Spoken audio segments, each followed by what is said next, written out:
বহুল আলোচিত ২১শে আগস্ট গ্রেনেড হামলা মামলা থেকে খালাস পেয়ে গেলেন বিএনপির ভারপ্রাপ্ত চেয়ারম্যান তারেক রহমান ও স্বরাষ্ট্র প্রতিমন্ত্রী লুৎফুজ্জামান বাবর সহ সব আসামি।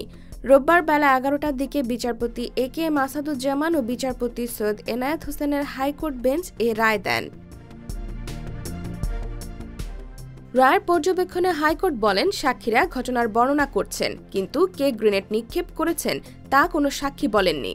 এছাড়া ২১ আগস্ট কে গ্রেনেড সরবরাহ করেছে তা চার্জশিটে উল্লেখ করেননি কোনো তদন্ত কর্মকর্তা।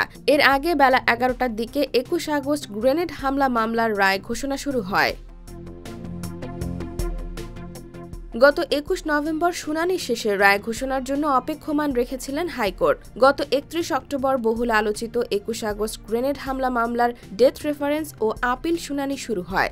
২০০৪ সালের ২১ আগস্ট বঙ্গবন্ধু এভিনিউয়ে সাবেক প্রধানমন্ত্রী শেখ হাসিনার সমাবেশে গ্রেনেড হামলা হয়।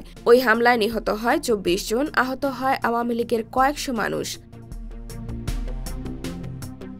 এ ঘটনার মামলায় ২০১৮ সালের ১০ অক্টোবর দেয়া বিচারিক আদালতের রায়ে মৃত্যুদণ্ডাদেশ দেওয়া হয় লুৎফুজ্জামান বাবর, আব্দুস সালাম পিন্টু সহ ১৯ জনকে। যাবজ্জীবন দেওয়া হয় তারেক রহমান সহ আরও ১৯ জনকে। IBTV USA, new York.